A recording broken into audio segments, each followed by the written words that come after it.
Knon 89.3 FM in Dallas and Fort Worth, the voice of the people. Business owners, tell KNON's listeners about your business. You can put your business or event on KNON. KNON currently has space available to run announcements for you.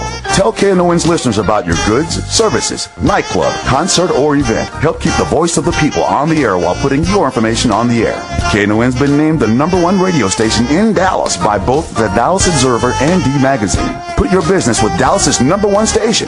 Call now for more information at 214-828-9500, extension 227, or extension 233. For more information, go to KNON.org and click on the Run Spots on KNON page. It's a great way for your business to support community radio while letting more people know about you. We'd like to say good morning, good morning, good morning, good morning. This is Church Information and Open Forum. Couldn't get started there. We on KNON 89.3 FM every Saturday morning from 7 to 9 a.m. Got a lot of things to talk about, a lot of things going on.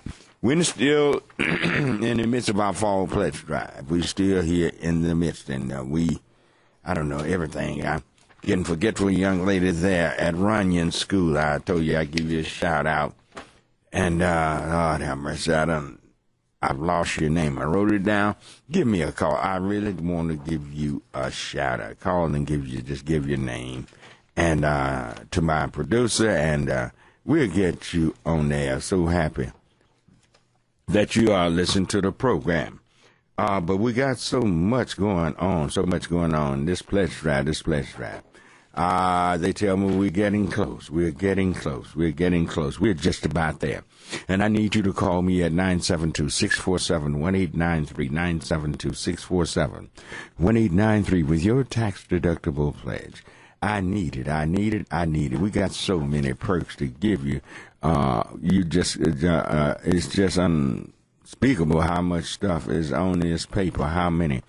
It's probably over 100 different items you can pick up by making your tax-deductible pledge, or if you just want to pledge to the program, you can give us a call at 972-647-1893 is that number to call.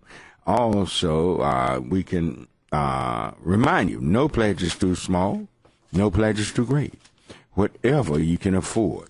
You don't have to pay the pledge now, but have it in your heart that you're going to pay it. You have 90 days to pay that pledge. And we have certain things here. We have a promotion by the Rolling Thunder Production and Men of Visions Ministry, bringing men to Christ, mid-holiday gospel concert. This will be Saturday, November 29th at the St. Andrew's Church of God in Christ, located at 608 Lakey Street in Denton, Texas. Featuring live in concert, the Memphis Harmonizers, the Mighty Travelers, the Friendly Five, the Angelic Soft Sisters, and appearances by Minister Kennedy Dean, founder of Men of Vision. I tell you what, you can get a pair of tickets for this pledge with $40 pledge or a $60 pledge to get you a pair of tickets and a T-shirt, hat, or an apron. All right. Some really nice perks there, right? And you get a chance so good to write it off. You're going to have to get this money away anyway. Give it to us rather than Uncle Sam.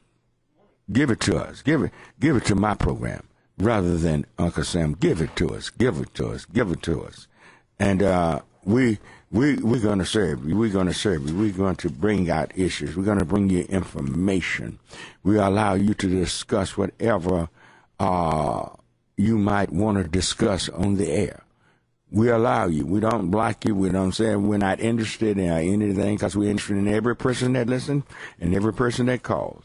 If you think enough of this program to listen and call, I do not rush you off there. The only time we might, I'm up against a short break, and I have to move. But other than that, you can call us at 972-647-1893 and make that tax-deductible pledge. Now, it takes a lot of money to run a radio station. It takes more than $46,000 a month just to run KNON. You're talking about a tower lease, $4,600. You're talking about pledge premiums that comes in that month, 2,984. We have accounting fees over $2,600, $2,700. Office rent is over $2,200, almost $23. Benefit expenses, that's $1,300. Tower, electricity, $1,200. Banking credit card fees, oh man, $1,200. You're talking about just postage is $1,100. We're talking about engineering fees, $942. That's a lot of money. Insurance, almost $500 a month. Internet, rap, radio, oh my goodness, it's over $200. Broadcasting, legal fees, $123, just to keep lawyers on board in case somebody make a mistake and say something wrong on the air. Just it costs a lot of money. Over $46,000 a month now to keep us on the air. And we need the money. We need the money. We need the money to come in. This show, we do not have any money coming from big corporations. Now, if they want to send me some, yeah, I'll take it, but I'm not going to change. So I don't think I'll be getting very much from them. They're not exactly in love with me, so, and I know that. So we have to depend on you. We have to depend on you to help us. So we need your tax-deductible pledges coming in. 972-647-1893. 972-647-1893 is that number to call. Oh, boy, it's just so much going on. Spotlight is on Ferguson, Missouri. Ferguson, Missouri.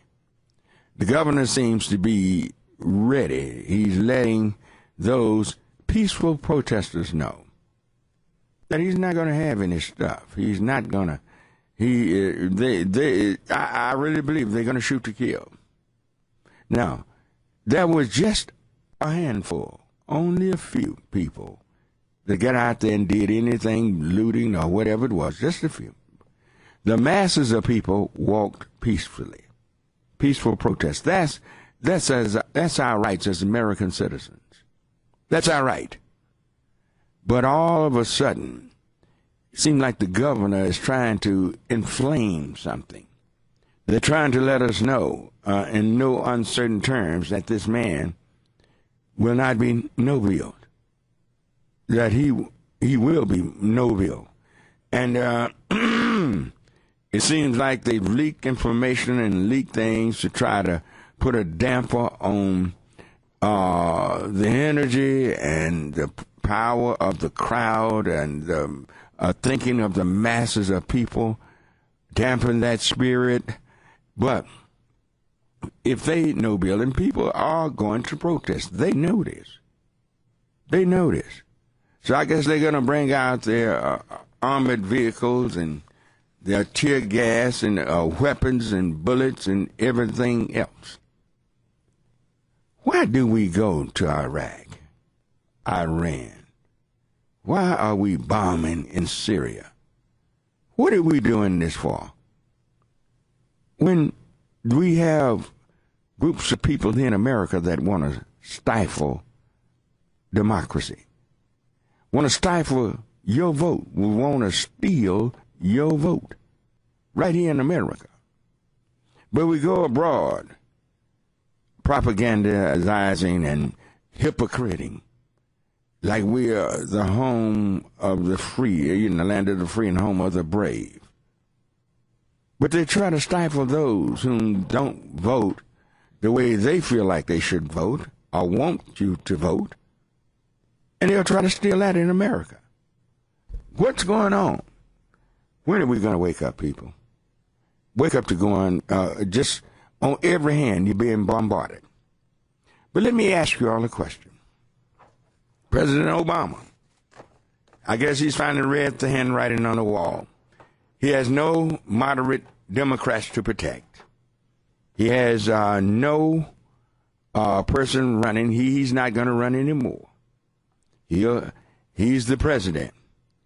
Now he's really speaking strongly saying that he's going to make a pathway to citizenship to 5, 6 million people.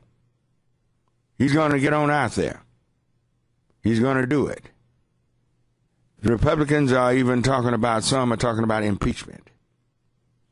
What do you think about that? Do you think that he should go on out there and do what he's said he's going to do? He's going to give, it's basically going to end up being amnesty to about 5, 6, 7 million people. And there's going to be a lot of fighting going on in Washington. I got a feeling we have seen nothing yet. The true colors of these people is about to come out now. It's going to be a fight. What do you think about it? Do you believe that he's the president of the United States? Do you believe that he should stick his neck out? They might even impeach him, which means to bring charges against him and try to throw him out of office. Do you think he should stick his neck out there? Do you think he should go it along? Or do you think he should wait on the Republicans? He's been waiting to give a full comprehensive immigration bill, but they're not going to do it. They say, let us be a part of it. But obviously he took that as nothing but a stalling tactic. What do you think about that? What do you think about immigration? Should he do this? Should he do this? Should the president stick his neck out on the line? I know there are many people from many nations that would love to see the president doing this. Quite naturally, the largest populace will be those from south of the border. And they poll Hispanics, and he polls only about 40% of Hispanics in America. Only about 40% say they support him. That's hard to believe. That's hard to believe. 40% say they are against him. But should he stick his neck out and polling that low? Do he believe that he can win Hispanics to the Democratic Party for many years to come? What would be? Has he ever made bold statements for African Americans like he's making for Hispanics? Or has he made for gays? What about African Americans? Has he stood up and say what he could do for African Americans? I'm laying it out there this morning. 972-647-1893. I want to hear your opinion. Is he getting out there for African Americans like he's going for gays, Hispanics, others, women, equal pay for women? Everybody seems to have been able to get something going with him, if no more than his rhetoric and his threats to do things for them. Or is he going to ignore us because he feel like we have no other place to go but to the Democratic Party? 972-647-1893. I want to know how you feel about this. You who have opposing opinions, call me. Let me know. If you have some clarity or congruency that you could bring to this conversation, bring it. I want to know. 972-647-1893. And remember, we're in the midst of our fall pledge drive. All right, let's go to line 4 and say good morning to Carl. All righty. Good morning, Carl. Hello? Hello. Hello? Yes, go right ahead. Yes, Reverend Barnett. How you doing? This is Carl. Yes, as far as the president legalizing the illegals, I have one thing that stands out in my mind about it that I heard a while back. It says that in 10 to 20 years from now, 40 to 50% of the jobs we're doing now will be automated. They'll be automated computerized. They won't need people to do it. So what do we need, this labor, manual labor for coming from these other countries now? There's not going to be anything for them to do.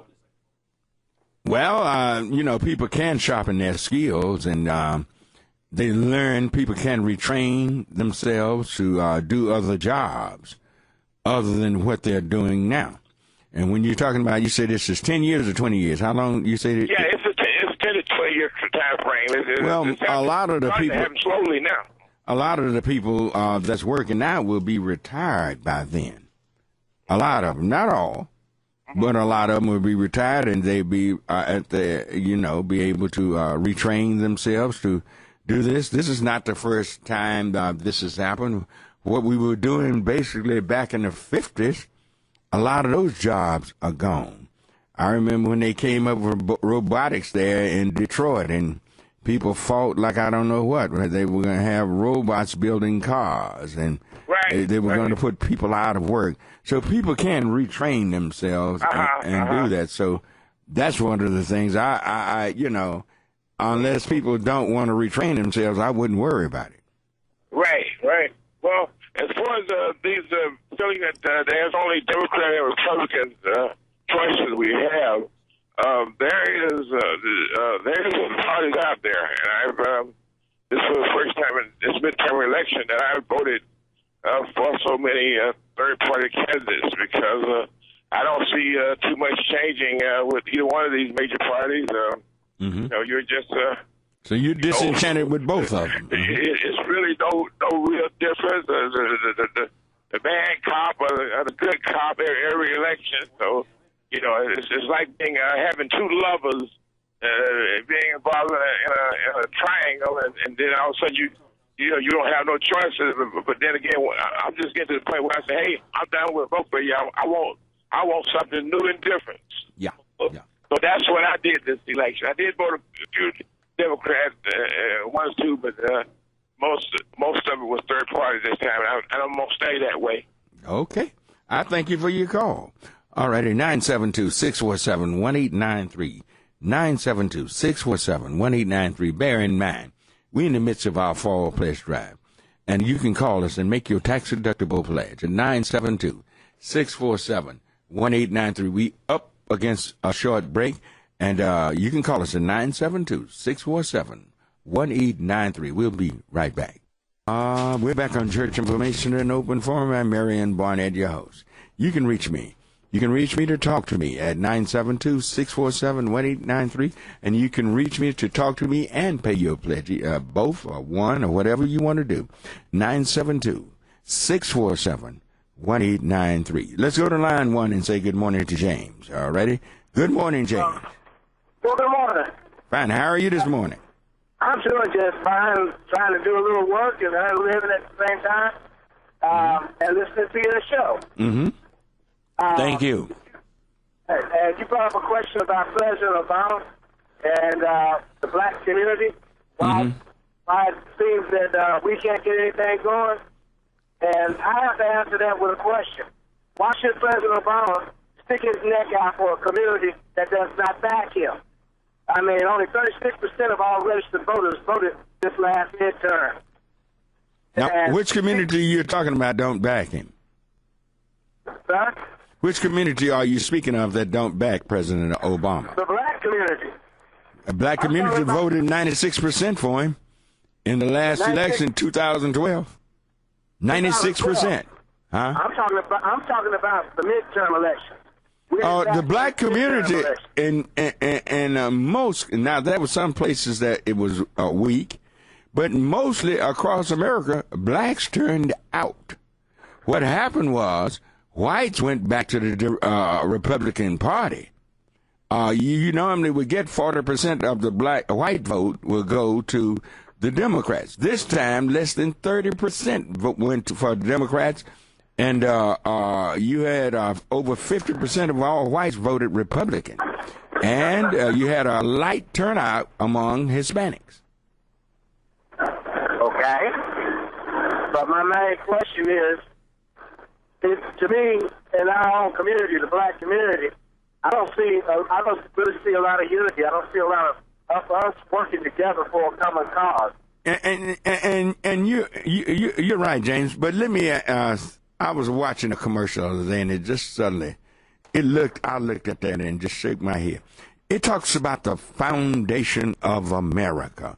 What makes America so great and so powerful? Guess what commercial that was? It was a bank commercial. Banks make America so great and powerful. Their lending power, their power to develop and to give all type of interest and do everything, and to bag projects and make and develop places where people can work and different things. Banks. But what is the one institution that African Americans, for the most part, have no power in, and not nowhere can get in touch, can hold no clout with? What is that one institution? Well, that would be the banking institution. The banks. Robert Petrie talked about this. Hey, being law, I've known Petrie 25, 30 years or more. Well, more than that. He talks about it.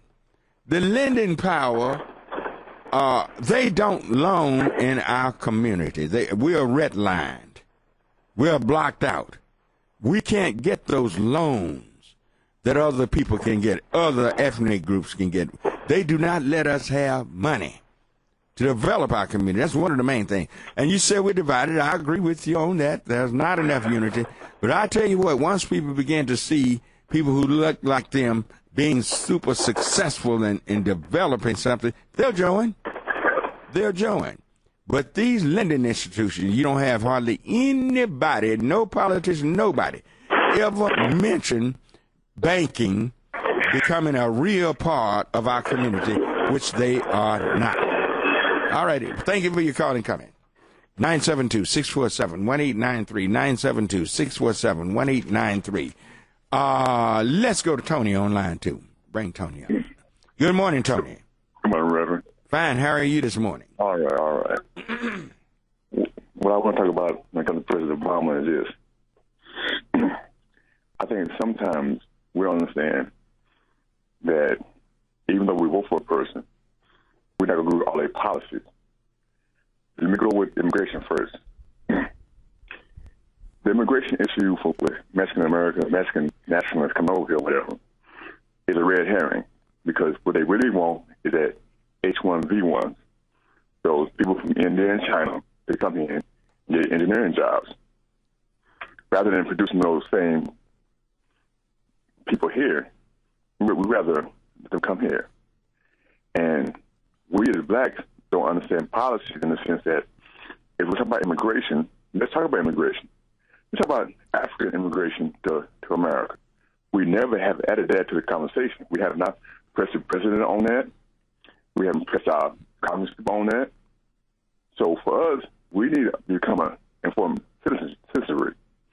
Mm-hmm. Number 2, the other policy is roll to the top. Many black teachers voted for President Obama.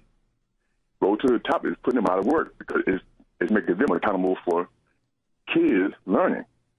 And so that policy says this. It says basically, if this kid is not passing tests, you lose your job.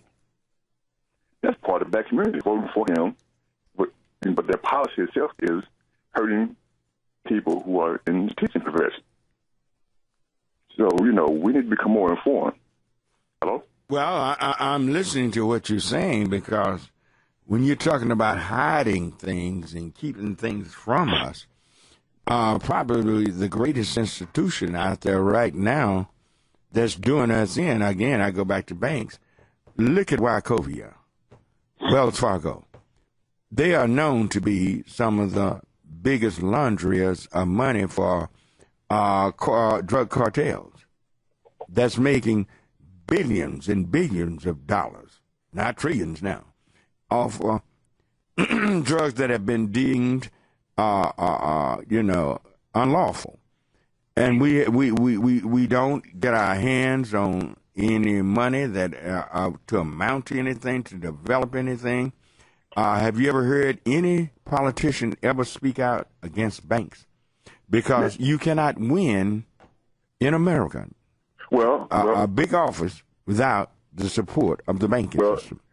Elizabeth Warren, Massachusetts, has been one of the advocates who have been going against the banks. She has been fighting for people like us she's white and she's liberal, but she's one of the very few who are fighting the banks tooth and nail. And I guarantee you, black people don't know her name. They don't know who she is. Elizabeth Warren? Elizabeth Warren. I think many do. But at the same time, her call has fallen on deaf ears. You can't even get any other people in the Congress. You're right. To get with her. She can't get the president to echo even what she's saying. There's a system in this country that we have to understand. This system. You see, some of these banks, many of them, the big ones, have been around since slavery. Many of them got started under the slave trade.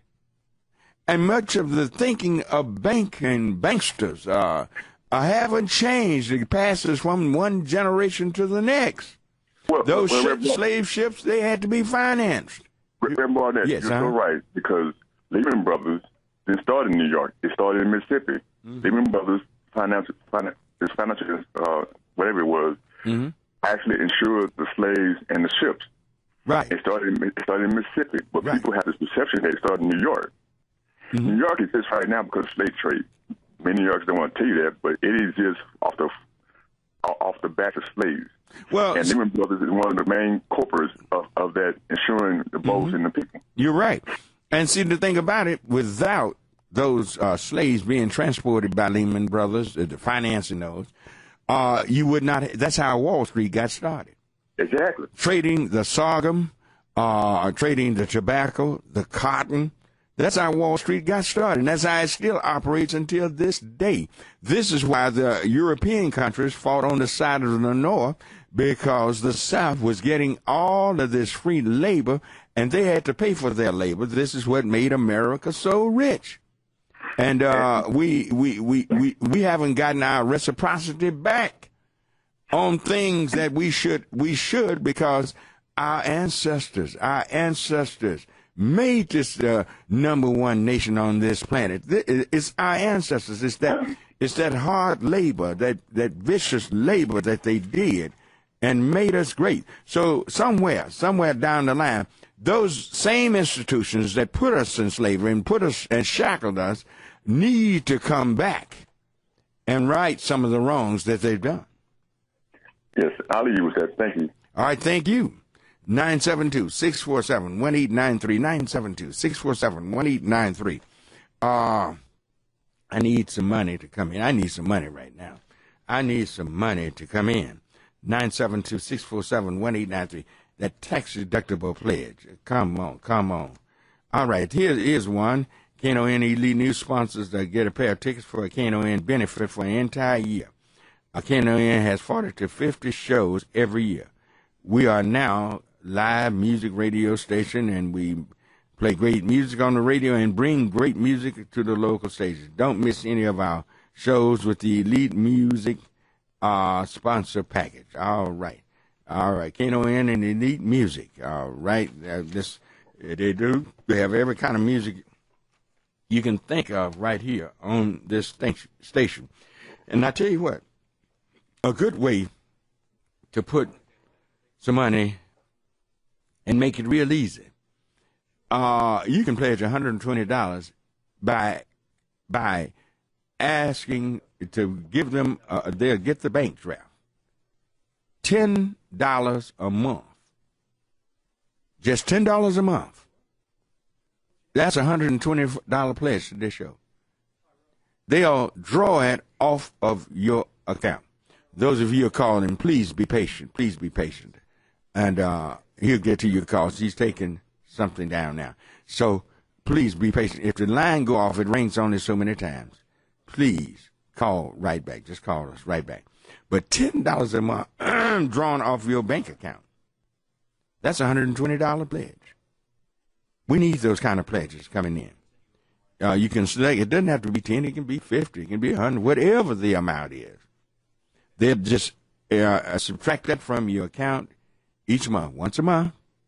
But that adds up to a $120 pledge. We need some of those type of pledges coming in. 972-647-1893. 972-647-1893. Yes. Y'all, please be patient. Please be patient. I know they're going off. It only rings so many times. But he will get to you. He will get to you. He will get to you. All right, let's do it like this. Good morning, you're on KNON. Reverend Barnett? Yes, This is Doc Edwards. I wanted to make a pledge, and okay. I wanted to make a pledge. Okay. I tell you what, Joe, take Doc on line 1. He wants to make a pledge. Take him on line 1. I brought him on. All righty. And we need other pledges coming in. Thank you, Dr. Edwards. He always backs. He always backs me. He always pledges to my show. And I have some good people. I'm not going to lie. I have good people that pledge to my show. I have good people. And I definitely could stand some more. I really could stand some more. So 972-647-1893. Whatever your announcement is, whatever you want to say, I'll let you say it on my program, whether I agree or disagree. I'll let you get it off your chest. I'll let you get it off your chest. And you can make it at 972-647-1893. I know you call, he's taking the pledge, and it rings so many times they go off. But please, please, please call back at 972-647-1893. 972-647-1893. And we thank all of you who are pledging this morning. 972-647-1893. We have to do our part. We have to do our part. They put thousands of dollars on me every pledge drive. I have to make that. I have to make it. I have to make it.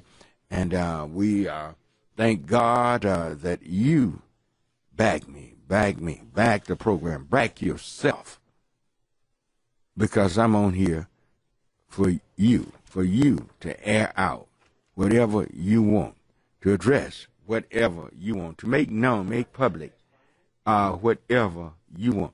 See, the thing about it, you don't have to take no stuff, because if they wrong you, you always have this program to call and tell everybody, tell the general public, get it out there. Get it out there on what has happened, and we here for you. 972-647-1893. 972-647-1893. We're talking about immigration. We're talking about President Obama. We're talking about Ferguson, Missouri. We're talking about all over America. The same thing is going down everywhere. Police shootings. We're talking about this.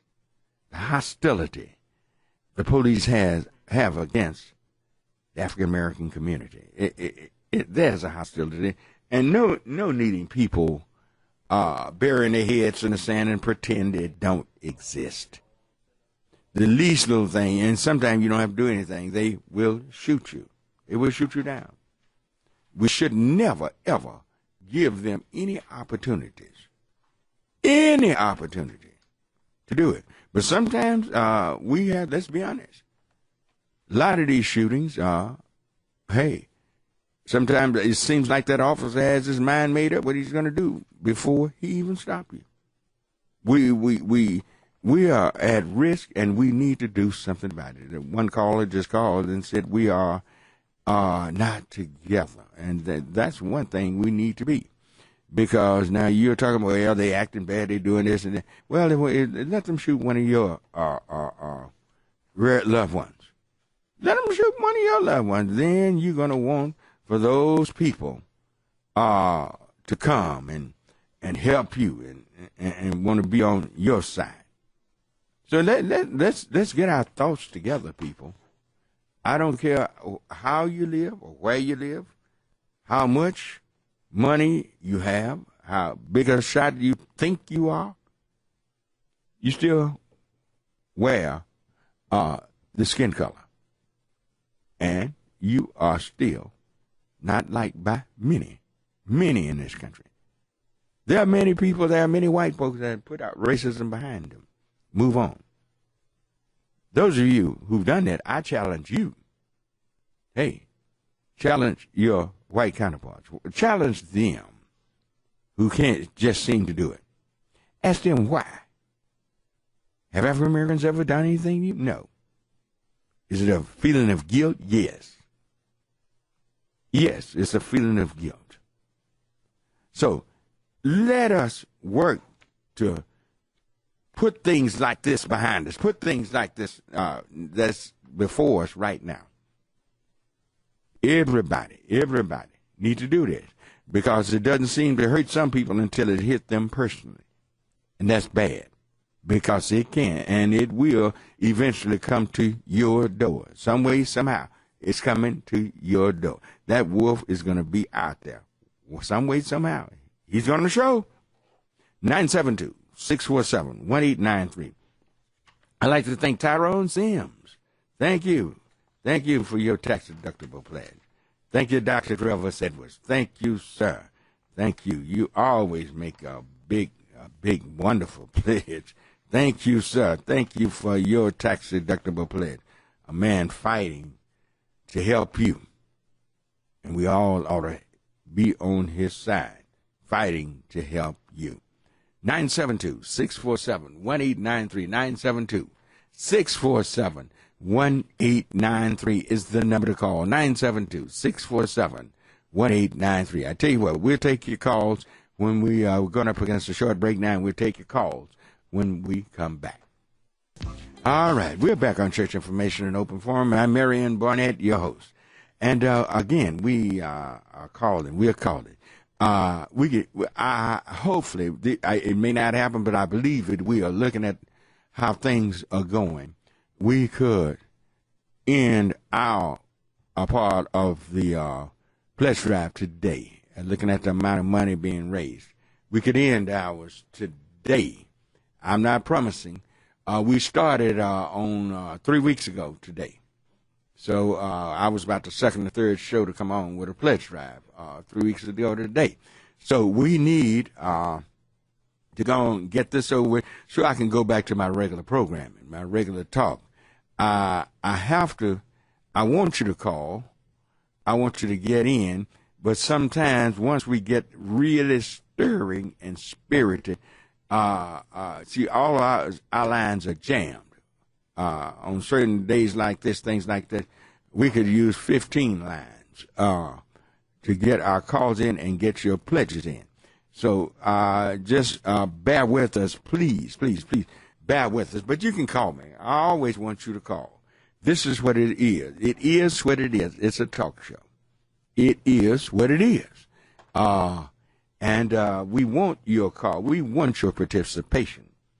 But we do have to raise money for it. We do have to. This is the way this was set up by the United States government. And I think Mr. Leon Gowan was a black man, put up the money for this station and put up some of his property and got this station and it's rolling.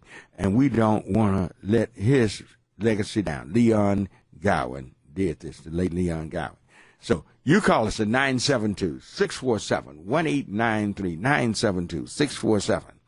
972-647-1893 is the number to call. Whatever you want to talk about. Y'all might have something out there you want to talk about. You might have something that that's going on that we don't know about, or something we know about, hadn't thought of, and need to bring that out.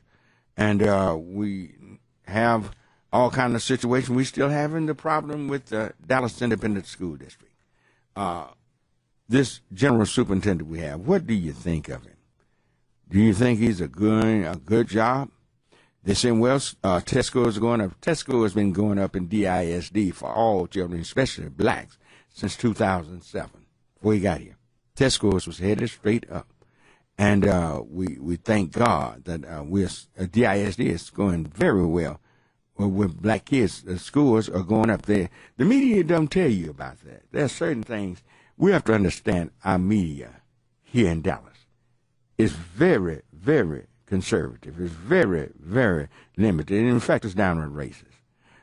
The way they frame stories, if it's a white person, it's framed in one sense. If it's African American, another sense. We have to understand how our media works here, and you sit up and listen to a story and have negative feelings about it and don't even know how. Don't even know why. Why do I? And you never think about it. It was the way it was given to you. They sit up, editors sit up and frame that story in certain senses.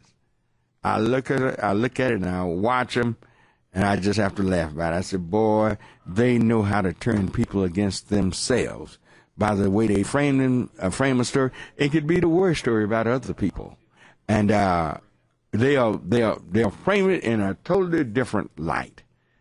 How often do you hear about the lady that drowned her 5 children? How often you hear about the lady that cut her children's arms off? You don't hear that. And when they reported it, it wasn't said in a nice way. It was said in a way that you almost felt sorry. But had one of your sisters did that, you've been one of the worst things ever happened here on earth. It's just the way things are framed. Things are framed, the way they're framed. And we want you to see things with that third eye. Open your eyes. Open your eyes. Open your eyes. See things the way you ought to see them. If fairness is not being given to you, put fairness in your mind. Learn how to siphon out things, the stories that just somehow don't work. Yes, bad things happen. But everything in our community that happens isn't bad. We rarely get good reports. We rarely get those things like that. So what is it? We don't watch with a third eye to see what's going on. Listen with a third ear to tell what's going on. Everything is not always exactly the way they report it. In most cases, most of it is not exactly the way they report it. 972-647-1893. Need your pledges coming. 972-647-1893. 972-647-1893. Need that coming in. Need that coming in. 972-647-1893. We need those pledges coming in. We need those. How you are directed in the news media, how the story is given to you, is given in one sense to give you a negative feeling about you, yourself, about those reporting. You ain't going to end up angering at people that you ought to be gravitating toward. You just never know. They do it, and they know they do it. And my job here is to try to wake you up to what's really going on. 972-647-1893. Come on. We need more callers. We need more callers calling with pledges. We enjoy your call, but we need some pledges. 972-647-1893 is that number to call. 972-647-1893. Let's go to line 4 and say good morning to Michael. Already. Good morning, Michael. Yes, sir. How you doing this morning? Fine. How are you? I think I'll be all right. I'm just I'm concerned about our president in this turn passed the citizenship for the Hispanics, and they're not actually supporting him. And I want to know why he wanted to go out on the limb to help somebody that's really not supporting him. It's got to be something behind the scenes. Somebody has to be telling him to do this. I don't know. There's something spooky about this to me. Why would he do this? And they voted overwhelmingly for the Republicans this last election. I don't understand it. Well, they Hispanics are close in their vote. They gave him the victory there, where in Nevada and Colorado, they were the difference in the victory for his 2012 re-election. They gave him victories in some small states. But at the same time, you would think he would be polling higher with Hispanics than he do, but he just don't seem to can get them to gravitate in huge numbers for him, because if they did, I think he would have done it. Well, he had to watch out for those moderate Democrats that was on the edge. Well, the election's over with now. 2014, the midterm is over with. Most of them lost, some won. But I think he would be really moving fast forward into bringing comprehensive immigration for more than the 5 or 6 million that he's going to do. I think he really wanted to do about 11 or 12 million. But he knows that, it's all hell is going to break loose any way he do it. But by sticking his neck out there, I'm like you, Michael. I don't understand why he's not polling higher with Hispanics. I wish some Hispanics call me, 972-647-1893. Tell me why he doesn't score any higher with Hispanics. All righty? Thank you, Michael. All right. 972-647-1893. 972-647-1893. Let's go to line 3 and say good morning to Bernice. All righty? Bernice. Good morning, Pastor. How are you doing this morning? Fine. How are you doing? Good. Mm-hmm. Hey, one of the things I was wondering about, is there any way we can, because you're a pastor, is there any way that you could, maybe we can form some kind of community, church communication where we come together as fellow believers to come together and submit things, special needs concerning our community, as far as what we need and what we want to see happen with the agenda as the president, as the new Congress, as the state reps and the local officials, that we start presenting to them some solutions that we would like to see implemented in our community through the churches, because we can come together. We come together for Sunday services. We come together when it's family events, for funerals, for parties. So we do come together. I don't believe we just outright don't come together. I think we just need to focus more on things that will be producing real results. So I was wondering, is there any way as a pastor, could you influence or talk to some of these other men and some women? But I'm really looking at the men to step up, to come along aside with you and work together to create an agenda that will bring real results, to hold whoever's in office accountable as we check off what things that need to be changed, improved, like in education, training programs that really bring about good jobs and so forth. Because we can talk, but if we don't have any kind of agenda that we can use to put in action, like you have long-term goals and your short-term goals, and then you want to start working through those short-term to have that micro.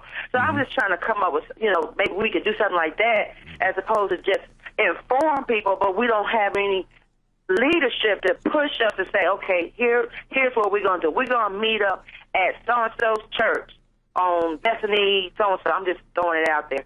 And then we make it available where people can come on the weekends, because most people can only do it probably on the weekends.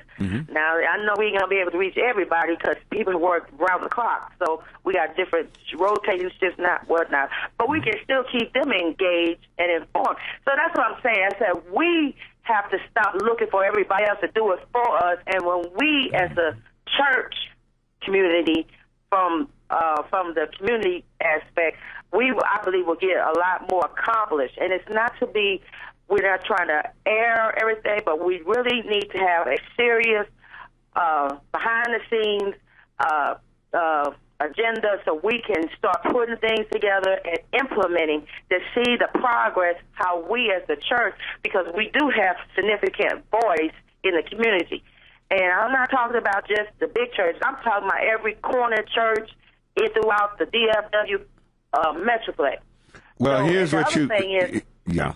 Why do we keep putting agendas or as far as like what the president does, but we don't hold the same people who we put in office accountable. When it comes to education, there was no outcry. There still is no outcry. We're not talking about just the stuff going on with the superintendent and everything. We're talking about books, like I heard the other day by Highland Park was objecting to some of the books that were being used for English, and they want accountability and they wanted transparency. So why don't we have those type of tools and ways of trying to get the parents and the community involved and saying, what are you teaching our children, and put it online so we can see what's really going on. What are the classrooms teachers teaching our children, so we can hold the teacher, the school, and the DISD community at large accountable. What do you think? Well, I think what you have is now what preachers say is that, well, we have the Interdenomination Ministerial Alliance, we have the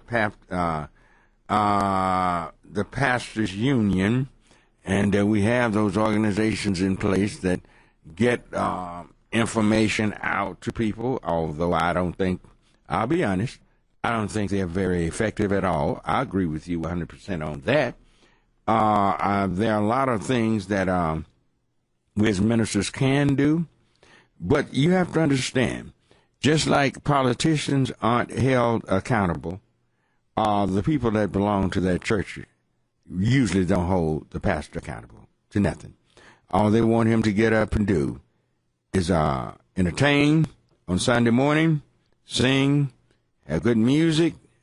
A lot of people say you go to church because I just like that good singing and all of this, and never equate the church to their real life everyday struggle.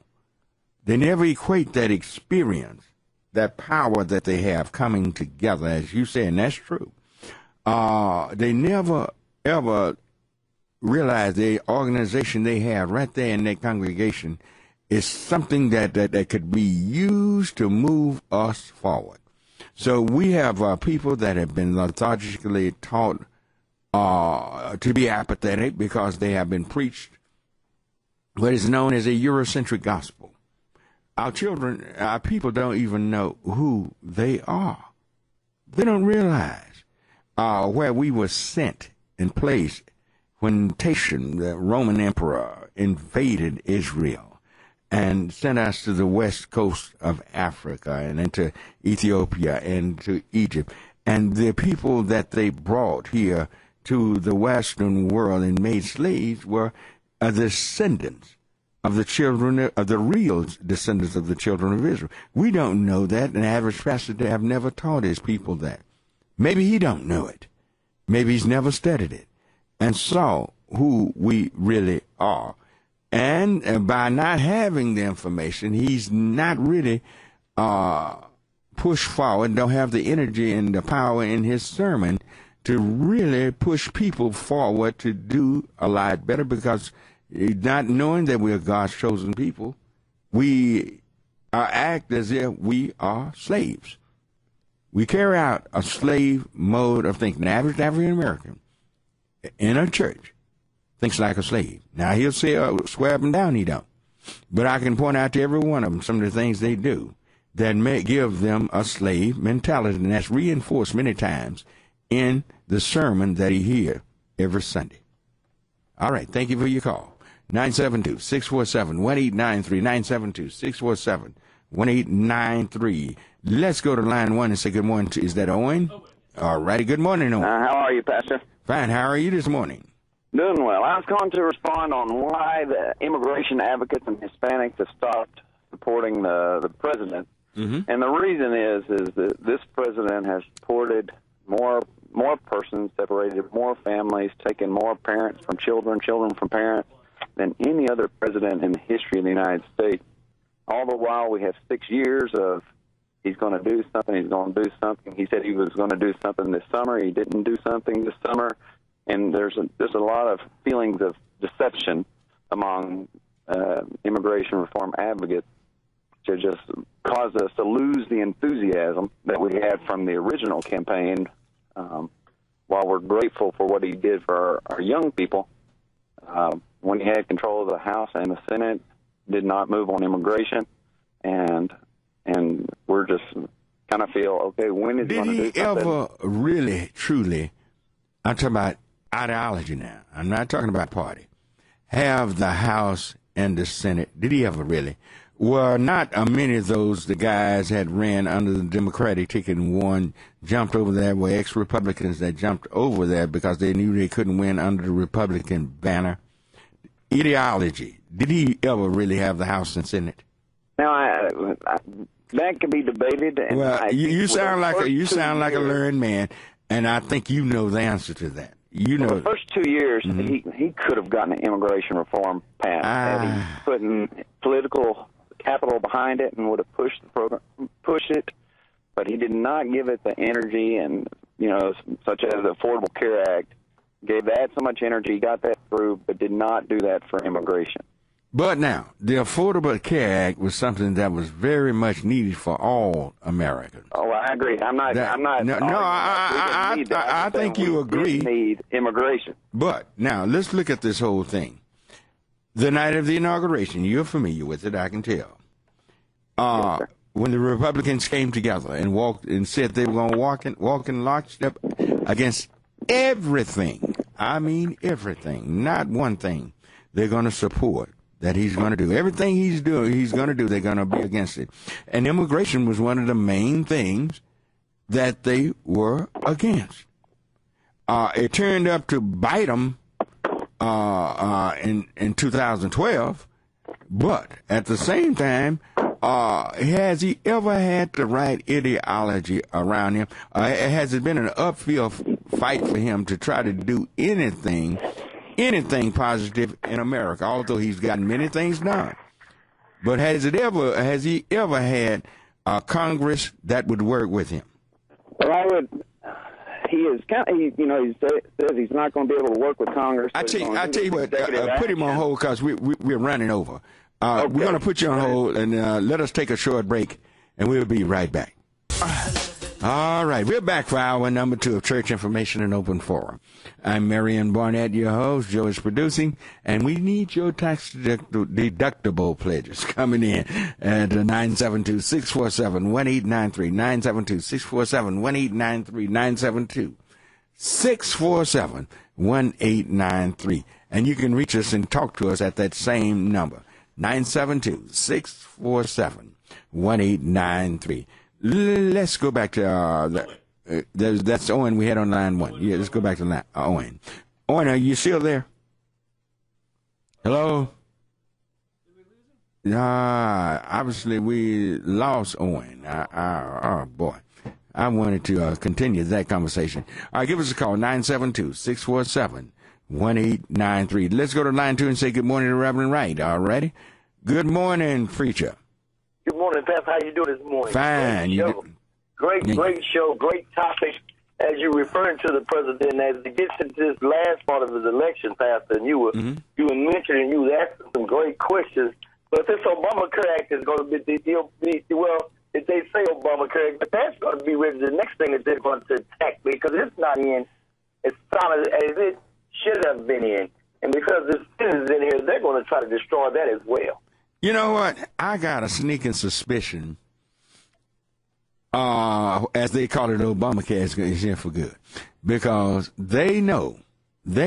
I talk to a lot of white people, and ask them when you start breaking that thing down, they start agreeing with you. When you say you can have still have your 24, 25-year-old on your insurance, they see, a lot of kids don't finish college until they 24, 25. Yeah, they're there till their 26th birthday. That's good. When they're talking about needing a health checkup, if you want to stay in good health, you need to do some checkups. You can't wait till you get sick and then try to run out to the Parkland or Baylor or somewhere to the emergency, because a lot of times it's too late. You can get a annual health checkup. So it's positive. They're just going to try to attack it. And you made a very valid point, Pastor, when you talked about the young lady talked about the churches and a lot of pastors, a lot of people, brothers in our churches, say God's probably stopped at the offering table, but we can't get mad mad at the pastor. We got to get mad at the congregation because the word says not just be hearers of the word, but be doers of the word. That's right. And so there are great leaders like yourself and other great leaders who are doing things in this community. And the young lady was making some valid points, but the first thing is starts at home. We as a people have to start respecting ourselves. And when we respect ourselves, we can demand respect from other people. Today, they're funeralizing Mother Trail Campbell, who was murdered, and the suspect they have not caught yet. But these type of things we got to stop, and it all starts from right there at the household. Now, Mother Campbell. Now, there has been 2 or 3 church mothers that have been killed here in the last couple of weeks. So now, Mother Campbell is not the one where the nephew was staying, is it? Well, Mother Campbell is the one where the nephew was staying here in Dallas. There has another one where the grandmother was murdered down in Louisiana by the grandson. And in upstate, there was another one murdered, another grandmother murdered by the grandson. And so this is the kind of stuff that we need to take a look at, is that we got to start, and young lady said parents. There is no parents, it's parents. And that's because it's by design. That we have allowed the government to come in and destroy the black family. You see, I'm not going to get mad at white folk all the time when we do it to ourselves. Destroy our families and tell the women they can have everything they want with a man, and this is the result of you doing what. This is when they say we reap what we sow. This is the reaping of what we sow when they destroy our family. There's no way, Pastor, a young man or old man should ever attack an 82-year-old woman. I remember back in the day, he had to leave his city. He's been playing at the police story. Well, yeah, because the men in the community would have gotten him long before. And when the police got there, they would just shook their heads and, well, we don't know what happened, and go because they know he would have been disintegrated by now. And so, but because of the lack of respect that we have for each other, and we get up in arms when police shoot us, that's wrong. That's definitely wrong. But we got to start in our own community and start. The young lady made a valid point. We got to raise the black men, got to raise back up. We got to get the men back up off their feet and raise some of these boys that still left to be raised and ain't dead and going to the penitentiary. But, preacher, you said something there. You got to get the men back up. Well, it's hard. I'm gonna be honest. I'm not saying it's impossible. It's hard to bring forth a young man that has never had a man in his life. That's true. That's hard. That is true. I can talk to them. I can talk to them a couple of minutes. I can tell if they ever really been around a real man that cared something about them in their life. And when I say care something about them, I ain't talking about grabbing them, hugging them, and kissing them and going on. No. I'm talking about teaching him to be a real man. A real man, respectful of women, strong, protective of his woman. You don't, man, I get frustrated talking about this. I know we do. That's what we need to do. Yeah. If there's anything, and then because of the lack of the destruction of the black man, and this is what gives me. The government continues to come into our families and tell us what to do with our children, and unfortunately, the women listen to it. And then when a kid goes to school and shoot up everybody in the school, the first person they want to attack is the parents. But they instead of telling the parents, don't discipline your children. Well, and then a lot of women say their hands are tied because if they do discipline them, they go there and they have some stupid counselor there that will have the Child Protective Service coming out and all. They lose Section 8, they lose the house, they lose their groceries and food stamps, and next thing you know, they're going to be homeless. If you ever go down, if you want to see something sad, Pastor, I know you got some more callers coming. Go down to the bridge, and you'll be shocked at the majority of African Americans that are homeless that are down in that bridge. Oh, my goodness. And look here.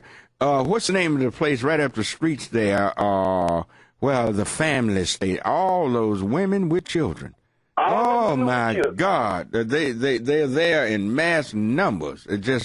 And they have all those babies and have those children and no place to live.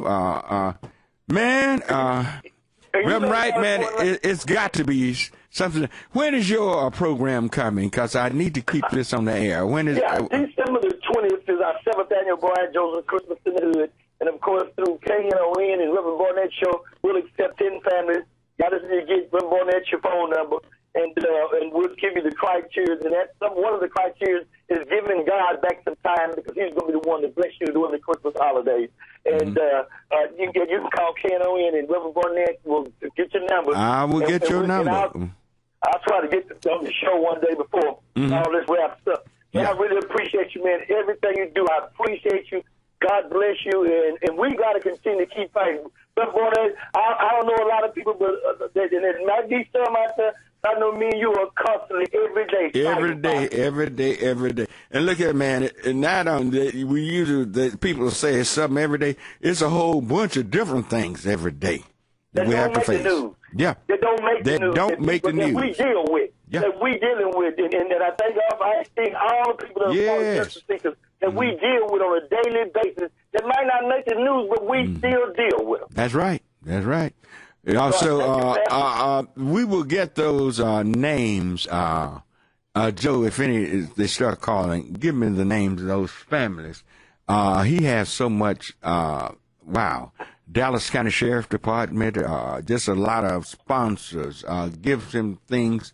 And we want to make sure all of our children will have some nice things to play with, and they have. We honored KNON last year. They were one of the. And that was wonderful. Thank God for KNON for the great job they do community-wise. Our station manager was there. He got an honor, and we just want to make sure that these children that have needs and different things, you can call me at 972-647. 1893. We will take that down and get you connected and tell you how to go about getting these particular things that might be needed for Christmas. All righty. Thank you for your call. All right, 972-647-1893 is the number to call. 972-647-1893. Is this Leonidas? Leonidas? All right. Good morning, Leonidas. This is Elder Leonidas Cole Jr. Okay. I'm just listening there, and the young man, he got a lot of horse sense, but most of the young men do these days. And when I was growing up, and I'll be 90 years old, and it start with us policing our own business. Mm-hmm. I remember growing up. I grew up from Mississippi in the worst times, before civil rights and all those things come along. Mm-hmm. And even the white folk, they even knew enough that they knew that we would handle our own business within the community. Mm-hmm. If something got out of line, then it was up to the elders in the black community that cared enough to deal with the things. Mm-hmm. And, today... You're right, Leonidas. Y'all, it was men back in those days. You men, y'all took your positions in society. You didn't act like boys. You were matured. Your daddy had raised you. And if daddy wasn't there, you had an uncle, grandfather. You had men around you because the family units were intact. That's not happening now. And women, they're doing it the best they can, but a woman just don't even think like a man. No, the woman can't think like a man, because God done put people together differently to think. Mm-hmm. A man always think differently than a woman. Always think differently, and when you take that out of the equation, then you're gonna have all this foolishness that they got all these things today where, when I growing up, there was no such thing, no time out. And sit down and talk. And if you got out of line, you got the razor strap. Now, this generation today, they don't know nothing about that. And then they got all this. You can't even straighten out a child today, because if the school find out, then they're going to call the protecting services, and then you're going to be in trouble just for trying to raise your children the right way. That's right. And I don't know what the answer to the whole thing is, but it's done got out all through society. Everybody disrespecting. Got these young people walking around today, got their drawers showing, and how that has become an acceptable thing. If you did that when I was growing up, if there was a man, then it had to be your daddy, your grandpa, your uncle. If there was a man on the scene, you got straightened out right there. Mm-hmm. You didn't come into public acting like that. And these young men today, they got no kind of guidance, and they got nobody. It's just common sense. And you're right, because when I was growing up, we had strong men, Mm-hmm. and it was all, you didn't have nobody that got out of line because there was a certain expectation. The men would straighten it out. Yeah. Yes, so there was a certain expectation in the community that you just carried yourself a certain way, and nobody questioned it back then. Today, you can't even get it into the heads of these young people why they opt to do certain things and carry themselves with certain kind of etiquette. Well, they haven't had the modeling before them, because what has happened, the televisions and different media, social media, is now taking the place of the extended family. So that's so they're raising the children. That's who they model is, and everything that they put in there is there to destroy them. But they can't understand that because it's so much fun to them at an early age before they can old enough to realize what life is all about. So until we start modeling a stronger role than social media and the televisions and news periodicals and different things like that, it will never get any better. But I thank you for your call. All righty? All right, 972-647-1893, 972-647-1893. We're still in our pledge drive. We need that tax-deductible pledge coming in. Please call us. Make your pledge at 972-647-1893. Let's go to Joe on line 2. All righty? Good morning, Joe. Hey, Robert, how you doing? Fine, Joe. How you been doing? Oh, outstanding, man. Enjoy your show as always. What a great contribution to the community. Well, we're a little off because we're in the midst of our pledge drive. But I tell you what, I am not going to complain because my audience has been good to me. This pledge drive, they're good to me and all of them. Yeah. Yes, sir. Oh, yeah. We always make contribution to your show. Barnett, cutting right to the chase. Wasn't it amazing at the lightning fast speed that lawsuit was settled at Presbyterian? You know what? I was thinking about that. I had heard about the possible lawsuit, but I didn't even know anything, negotiations and anything was going on. They had started talking that the family was posturing for a lawsuit about just about a week ago. Mm-hmm. But, man, that thing went through like greased lightning. That goes to show you when people are caught wrong and you get a good attorney and put his hand around their throat. Mm-hmm. This guy has sued 57 hospitals, he said, never lost a case. And plus, that lawsuit was airtight. I eat from time to time with some senior brothers at the Waffle House on Winter Green near 20. Mm-hmm. And I was telling them some time ago, I say the hospital made major mistakes. They said, oh, no, Joe, you're playing the race card. Joe, they had all the information. And I tried to tie the representative down, our representative, Eddie Bernice Johnson, about a week ago. But she did like most politicians. She got herself some wiggle room and danced around. But I mean, it was a lock, stock, barrel case. And this big attorney, everybody need to get his name down when you got medical malpractice thing dealing with medical. He brought it home. And you talking about some smooth PR. That's a case for the classic history books. That family is speaking high Presbyterian. It took them the time that we heard about it just to write out everything that they were going to give these people. I mean, the girlfriend got a book deal. It's probably going to be a movie. Remember that when you do it right, don't act stupid. Get you an attorney. Don't come out with rollers in your hair and a busted dress on. You can get some respect when you do it right. Well, see, Presbyterian has been up against it. I'm hearing that their revenues is about 60% down. They want to get this monkey off their back. Exactly. They want. And I thank God we had people to call in. Did you hear the show with Dr. Edwards? And I'm trying to think of the doctor from Harvard. They were saying to y'all. I heard a little part of it. This was a racial thing. They said it from Jump Street. John Wiley, and let me give our man downtown some kudos, some credit here. Several weeks ago, I was down at a commissioner's meeting, and John Wiley, that was when this thing was breaking heavy, and he said it. I never heard it said it so pointedly. He say, "Let me make this perfectly clear." He say, "What happened down at Presbyterian with Mr. Duncan is not unusual throughout the land, that's right, especially the nation." He said, when you are of color, you don't have good insurance, and you don't have monies. He said medical facilities usually try to get you out of their facilities as quick as possible. And that's what happened. And that's what happened with this case, and it's costing them a lot of money. In the courtroom, you couldn't hear, as they say, a mouse walk across cotton. Yeah.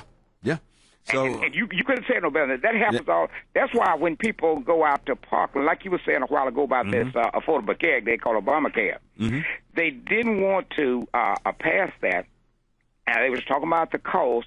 When you don't go to clinics and get you a little shot of some medicine for your cough, and it becomes pneumonia. I tell you what, Joe, let me put you on hold, and we're up against a short break. Put him on hold, and we'll be right back. All right, we're back on Church Information and Open Forum. I'm Marion, Barnett, your host. Joe is producing, and we're taking your calls, and we're taking your pledges at 972-647-1893, 972-647-1893. Bring me Joe back. Yeah, Joe was on what, 2? Yeah, bring Joe back on. Joe, are you still there? Yes, I am. Barnett, what you were saying a while ago about that affordable care, you were right on point. A lot of people amen in that, but they don't, especially the people the lighter color persuasion don't want to come out and say it because that's like giving Obama credit. My daughter was a product of this deal you was talking about where they kick you off of your parent insurance. They say they had aged off. She was about her second year in school, in college. And she called me one night. They wouldn't accept her Blue Cross Blue Shield at the hospital, at the clinic, and I asked what was wrong. She said, "Daddy, they say it's no good." I said, "What do you mean it's no good?" But the bottom line was that she had aged off. So I'm scrambling around at about 11 or 12 at night trying to get this girl some What was she, about 22, 23 years old? Exactly. And so when he ended that, a kid that age going to college/university, school is their job. They're not earning money, so don't kick those kids off. Those are children. They are still dependent upon their parents. Well, that was a bust. And denying people because they had acne skin, all this kind of crazy mess. Well, the Affordable Health Care Act, thank God, keeps them on till they are 26 years old, till their 26th birthday. And believe me, all children don't finish college in 4 years. Exactly. In fact, most don't finish in 4 years. The actress Fran Drescher was on this morning. She was saying one of the keys to surviving cancer and things like this is early detection. She did a quote. She said, "Catch it at arrival." And your chances are great at survivor. That's right. And that's what you do, because when you don't have coverage, you go to Parkland's emergency room, they're going to let you lay around, treat you like a dog, talk to you like a dog, and when they treat you, as opposed to a doctor making maybe $200 an hour, now he's going to make about $450 an hour. And that's the real drain. Yeah. That's the real drain. Have a good day, remember that. All right, thank you for your call. All righty. That clears the line, 972-647.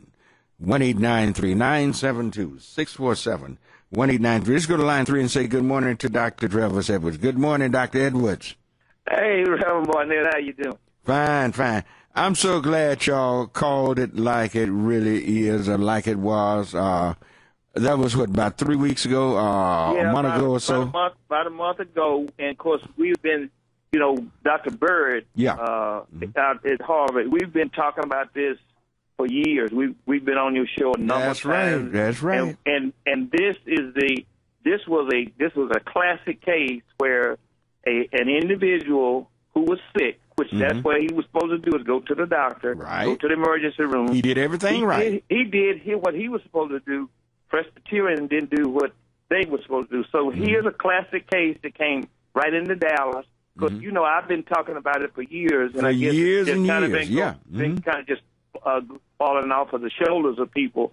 But this was a classic case and it actually needs to be a case that's reported in the major journal, New England Journal of Medicine, and so forth. I was trying to get to the family, but I couldn't. I knew they had so much inundated with so many people, but I was going to help them to organize this case so they could actually make this as a kind of a poster boy case. You know what, Doc? Something just crossed my mind. This lawyer that represented them, I'm going to try to contact him. I want him to talk. I want you and him to talk. Oh, okay. Because he's a bad rascal. He's bad some gun. Where is he from? I didn't know. I didn't even know they had the case. It didn't take this man 2 weeks to get this. In fact, most people didn't even know he had taken the case. And all of a sudden, they come up with a settlement. Everybody was smiling. That director of Presbyterian looked so relieved, like, hey, I got this monster off my back. And everybody, the family was smiling. Everybody was happy, as you could be over, they sad over the death, but at the same time, I've never seen a case this big. I didn't even, Reverend Barnett, usually it's 3 or 4 years, and they drag it out. Oh, yeah. Some will drag it out 10, 15 years. But here, the thing about this case is that it's a picture perfect case of why the Affordable Care Act is so important. That's right. Is because you can't wait until you get sick. The Affordable Care Act is giving you a proactive approach to your health care versus a reactive approach. Yeah. And so I'm glad. I listen to Joe all the time, and but Commissioner Price may have come out and said a few things like this, but we've been kind of saying this all along. I deal with this. I lived in that neighborhood where people didn't have money and that kind of thing, and so I'm glad to know. But let's hook up on that and let's see what. Okay, and it just come to me. We need to talk to him. Yeah, because he seems to have this propensity to help people, and most of the people that he helped have been people that they wasn't upper middle class like you. There's a lot of people he helped were destitute. So I got a sneaking suspicion he would really look closely at your case. Yeah, well, I tell you what, call me after the show. Okay. We'll hook up after the show, and I appreciate you taking my call. All right, thank you. All right. They clear the line, 972-647-1893. Please be patient with the phone lines. Please be patient with the phone lines. He's getting caught there with a lot of calls hitting the line at the same time.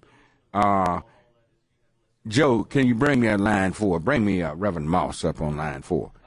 All right. Good morning, Reb. You there? You see if maybe we've lost Reverend Moss. We might have. All right, what do we got? We got some pledges on the line. We got pledges. All right, 972-647-1893. 972-647 is one line open. 972-647-1893. Grab that line. All righty, 972-647. Let him. You grab the line. Just let it ring, and if it goes off, and try to get back in. He's doing other things. Yeah. All of our lines. Okay, all of our lines are they've jammed now. Boy, this is beautiful. I'd like to talk to you, but y'all are calling in pledges too. Thank you. 972-647-1893. That's that number to call. All righty, 972-647-1893. Thank you. All of our lines, if you'll just keep calling. All righty, 972-647-1893. Let me see, can I sneak one on? No, that one's all. Good morning, you on Knon? Hey, Reverend Barnett. Yes. How you doing, Brother Imani? Good morning. How are you, Imani? I'm doing great. Doing a lot of research and doing a lot of study. Thank you. That's wonderful. Yes, sir. Mm-hmm. So am I on there? Yes. Okay, you have someone on the phone this morning. Well, see, we didn't bring anybody extra in, and the volume is big, and he's taking pledges, and he's taking phone calls and different things like that. So I have about. Well, I just want to tell y'all, I'm working on a book now. I mean, I'm studying some books. You ever heard of the movie called The Messenger? The Messenger? No, I don't think sir. so. I don't. I'm not familiar with that one. If I am, I forgot. Well, it's out now, and it's a movie and it's a book. You can buy it. It's by web. The Messenger. It's a book and a movie, but you can't hardly get the movie in Texas. It's about what happened, why we have our houses all boarded up, why our children are all locked up, why people are all messed up. And it started back in the Reagan era. But, George Bush's son wrote a book the other day. Junior wrote a book about his dad. Now, during that time, that his dad was the president and over the CIA. Then, if you read that book and you look at that movie, you'll find out what's wrong with our community. Oh, yeah. That sounds very interesting. It sounds like it's right on target also, because that's when much of our problems started, in that Reagan era, because he could pronounce racism so eloquently that what other races had not been able to say, and he could say it and make white America feel good about it. Well, now you got to give him credit. He was a genius at that. Well, you got to remember, it was by design. They used the crack cocaine. And the crack cocaine, they were doing the Oliver North and the Congress and all that. And what happened is that they actually sat down, planned a way to get rid of our young men. And, the Bible says, let's steal wives and with them, save the women and kill the men. You know that scripture? That's right. That's right. And they always did that. Pharaoh did it. Herod did it. Kill the boys. Kill the boy babies. That's right. If you destroy the male, you destroy the ethnic group. You destroy the community. That's right. And guess what? That's why I'm not on the juvenile board and Annie Casey and all those boards. I knew this happened, but I couldn't explain it to the miseducated Negroes. Carter G. Woodson called them, because they didn't want the people I work with downtown, the big people, our big preachers, don't want to let our people know the truth. And the truth is in that book. If everybody would buy The Messenger, it costs about $20, they will find out what happened to our communities, why we boarded up and don't have jobs, and why we are crazy and sick and all messed up. All righty. We thank you, Imani. Thank you. 972-647-1893. That line is cleared. 972-647-1893. Oh, on line 2? Miss Crenshaw, who? Yes, Good morning, Reverend Barnett. Good morning. In reference to the Presbyterian Hospital lawsuit, can you refresh my memory or tell me if you have any recollections on my understanding that Presbyterian was following the protocol of Dallas County Health Department, and Zachary Thompson, the director, had he had adjusted the protocol. And did you do anything on that? Well, from what I'm told, that our Presbyterian biggest mistake was turning the gentleman away. And that's where the lawsuit it lied right there with that. But do you know anything about Zach Thompson and the protocol? Well, other than they never really revealed who made the decisions to do anything out there. If you listen close enough, they'll go right to the door, but they won't say who was behind that door. I've never been able to pick up on it. Have you picked up on anything? Maybe you picked up on something I don't know. Listen, there was a story in the past that the CDC had established some protocols. My understanding is Zach Thompson adjusted those protocols. He sent it to Presbyterian Hospital. Presbyterian Hospital is on record saying that this was a breach and that this was dangerous, so to speak. And then Zach Thomas held true to his ground that this was necessary. And, of course, he's not an MD, but he has an MD working under him. Mm-hmm. And so that's where they're trying to put the blame. But after that story first came out, they put a hush on it because they were Dallas County. Of course, Clay Jenkins was running for county judge, and Dallas County didn't want to be exposed to the liability. But, yeah, for a hot minute there, that was a real big thing. I mean, CDC and everybody was involved. Mm. And so you missed sometimes I wonder, is Presbyterian caught up because of where it sits? That man lived right there in the neighborhood of a Presbyterian hospital, and that would be the most logical place that he would go to get a treatment for Ebola. And Presbyterian, because of who he was an uninsured black man, fumbled the ball right there. That one, I don't know if I can just lay that all at the feet of Dallas County. I think from the CDC, Dallas County, and Presbyterian, I think that was we got to say all three of them might have mishandled the ball on that one. Oh yeah, because they could have suspended the rules and adjusted and all that other kind of stuff like that. But they're trying to lay it on Dallas County Health and Human Services and Zach Thompson, and I think we'll see more of that as the lawsuit proceeds. Thank you so much for taking my call. All right. Thank you. 972-647-1893. We got a break. All right. Tell you what, those on the line, hang on the line. We'll be right back. All right. We're back on Church Information and Open Forum. I'm Marion Barnett, your host. We're in the midst of our fall pledge drive. Please call us at 972-647-1893. Call to make a pledge. Call to, if you'd like to speak with me.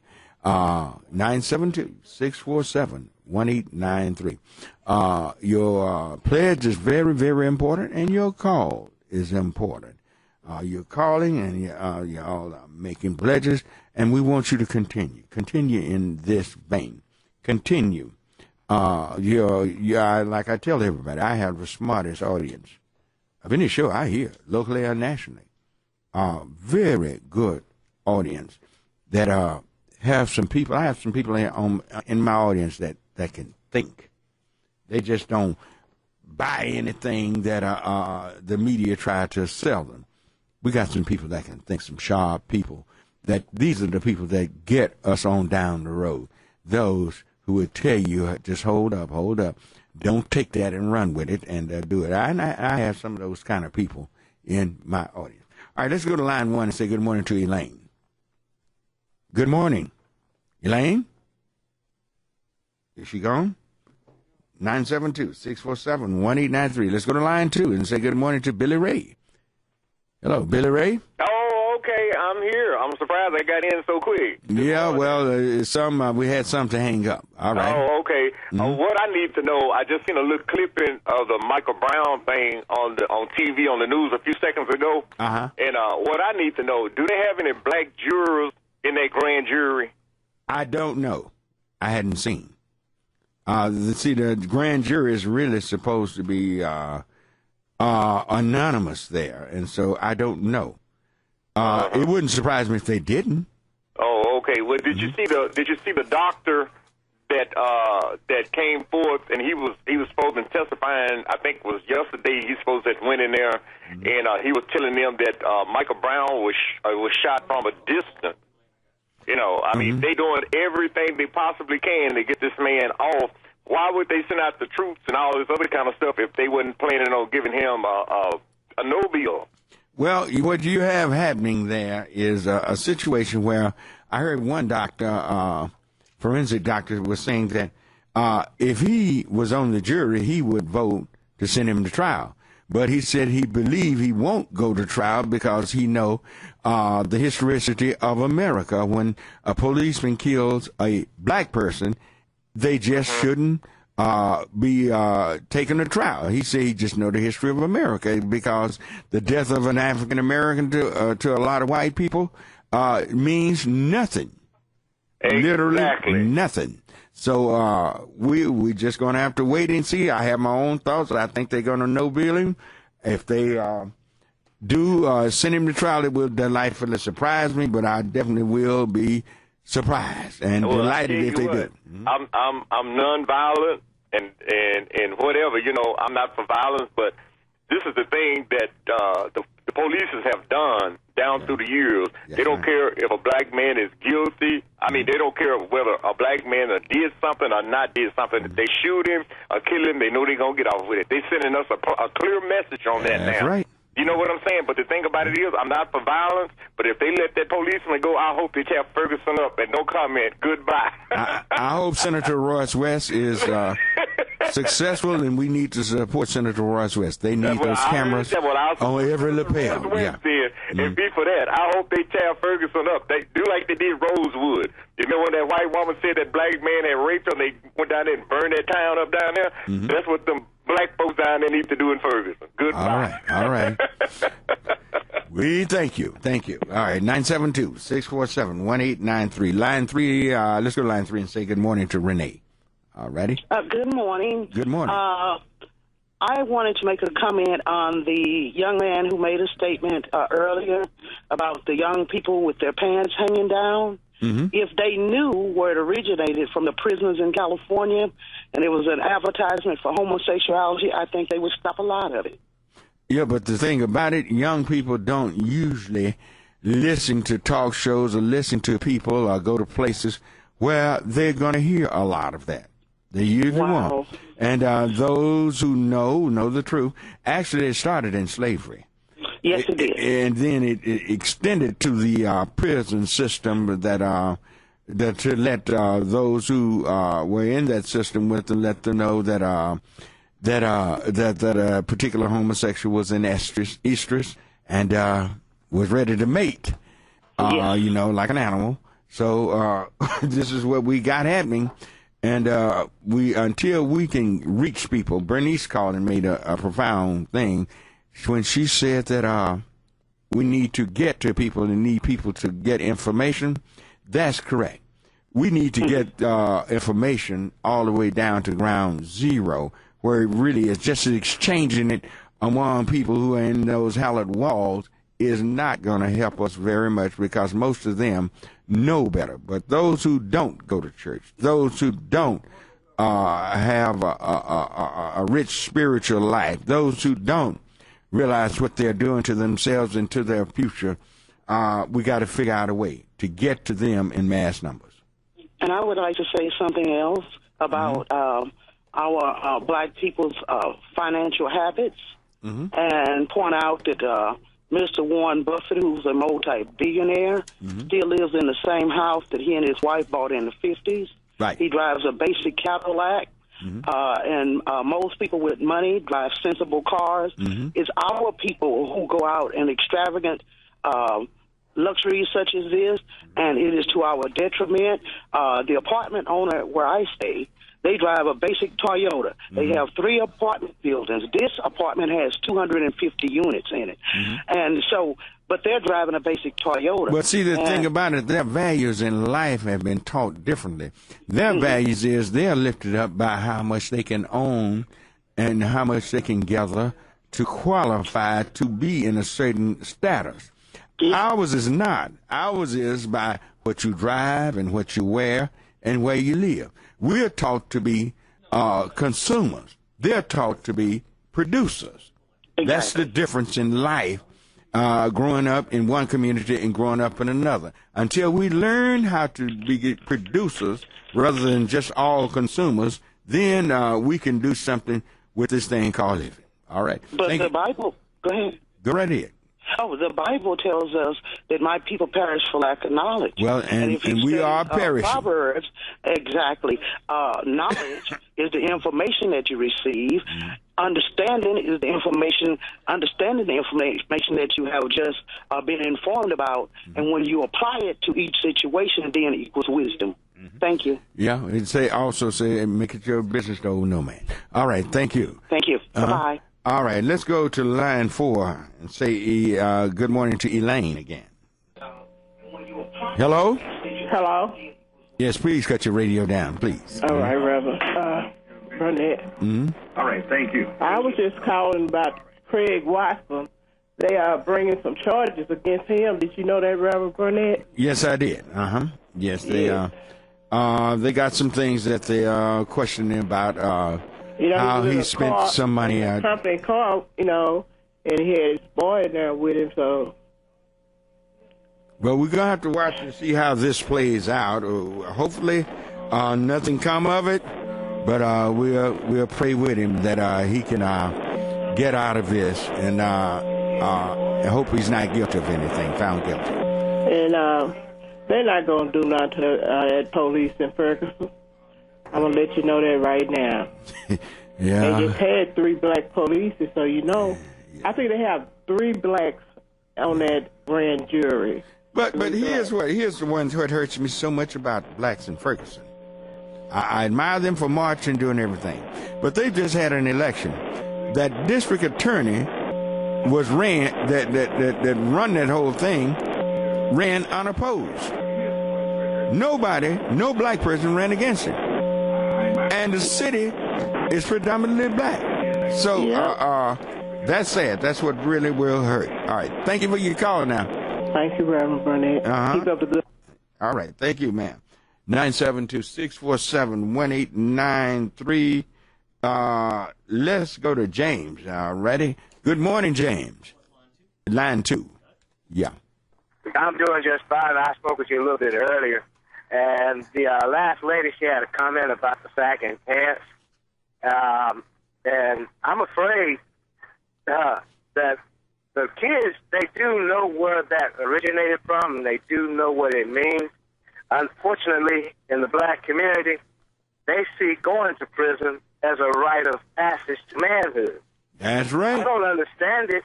I really don't understand it because that's not the way I was raised, but that's the way they see it. Yeah, but look who raised you.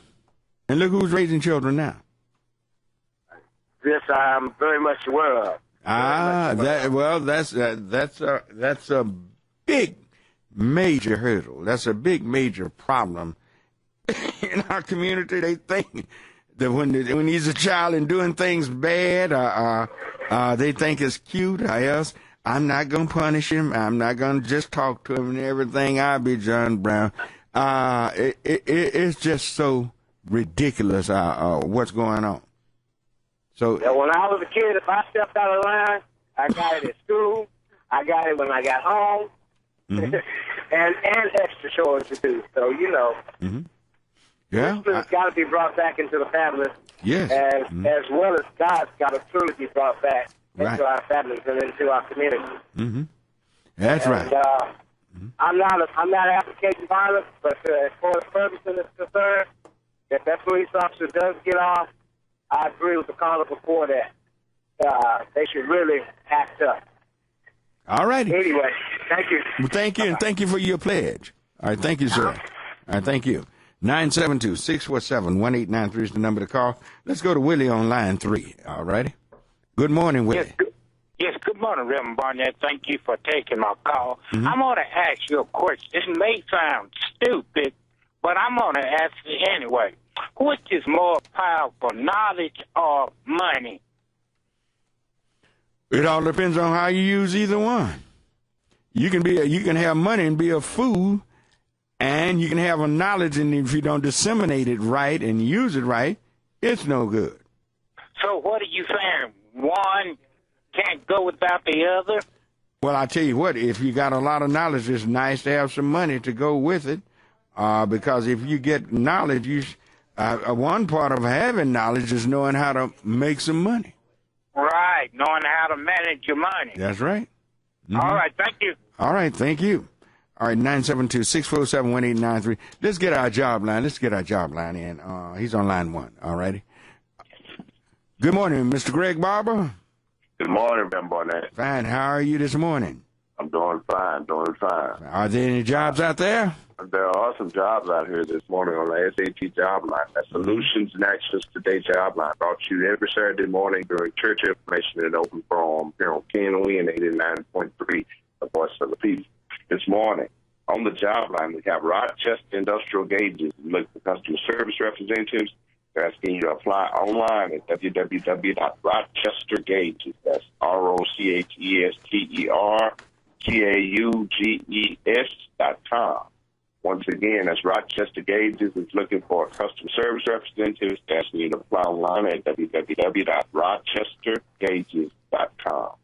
Goodman Manufacturing is looking for customer service representatives. Asking you to apply online at www.goodmanmfg.com. Once again, that's Goodman Manufacturing is looking for customer service representatives. Asking you to apply online at www.goodmanmfg.com. State Farm Insurance looking for customer service representatives. Asking you to apply online at www.statefarm.com/careers with an S. Once again, that's State Farm Insurance looking for customer service representatives. Asking you to apply online at www.statefarm.com/careers with an S. Medland is looking for warehouse representatives. Asking you to apply online at www.medline.com/careers with an S. Once again, that's Medland is looking for warehouse representatives. Asking you to apply online at www.medline.com/careers with an S. Home Depot is looking for warehouse representatives. Asking you to apply online at www.work, Home Depot, HOMEDEPOT.com. Once again, that's Home Depot is looking for warehouse representatives. Asking you to apply online at www.work, UPS is looking for warehouse workers and drivers. Must be 18 to work, 21 to drive. You can apply at www.ups.com. Once again, that's UPS is looking for warehouse workers and drivers. Must be 18 years old to work, 21 to drive. You can apply online at www.ups.com. You are a child-loving, patient, and energetic individual who like to work in a daycare setting. The number to inquiry is 972-290-4995. Once again, if you are a child-loving, patient, and energetic individual who would like to work in a daycare setting, the number to inquiry is 972-290-4995.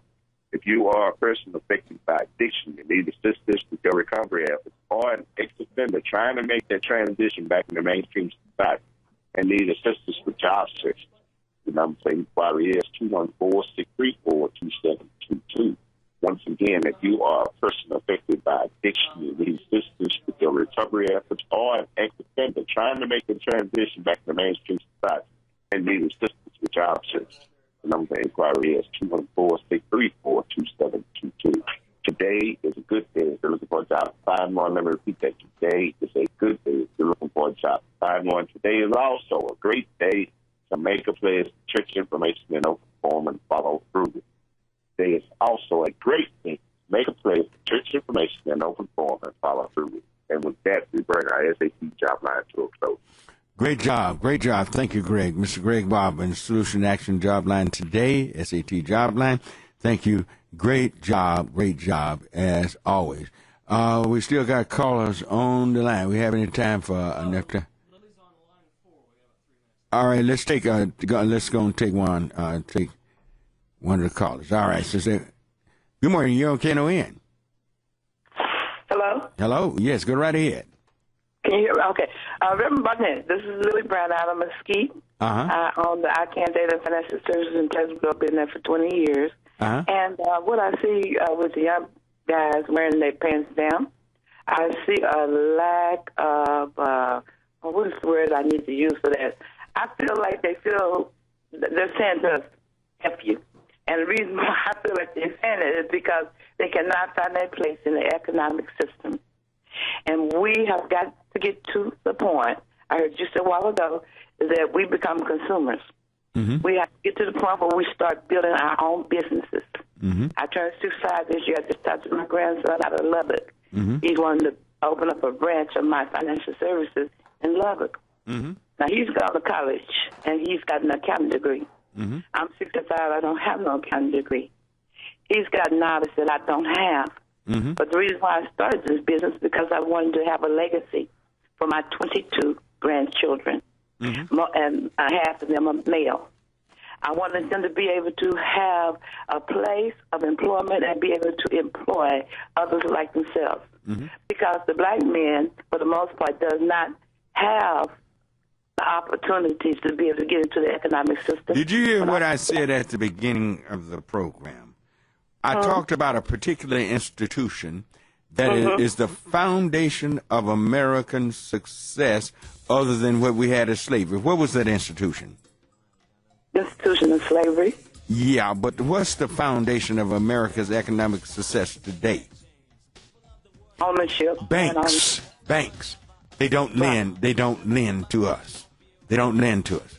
No, they cut us out. There are reasons why we're in the situation we're in. Some of it, a lot of it's our fault, but there are others that still persecute us. Thank you, and I thank you for your call. Thank all of you for listening, all calling. Thank all of you for your pledging. And you're welcome to come to Heavenly Joy Church, where our pastor, we're located at Bruton and Masters. Come by and see us. Service beginning at 11 o'clock on Sunday morning. May the Lord bless you and keep you, and you have a wonderful, wonderful week. Bye-bye. KNON 89.3 FM in Dallas and Fort Worth, the voice of the people. Business owners, tell KNON's listeners about your business. You can put your business or event on KNON. KNON currently has space available to run announcements for you. Tell KNON's listeners about your goods, services, nightclub, concert, or event. Help keep the voice of the people on the air while putting your information on the air. KNON's been named the #1 radio station in Dallas by both the Dallas Observer and D Magazine. Put your business with Dallas's #1 station. Call now for more information at 214-828-9500, extension 227, or extension 233. For more information, go to KNON.org and click on the Run Spots on KNON page. It's a great way for your business to support community radio while letting more people know about you.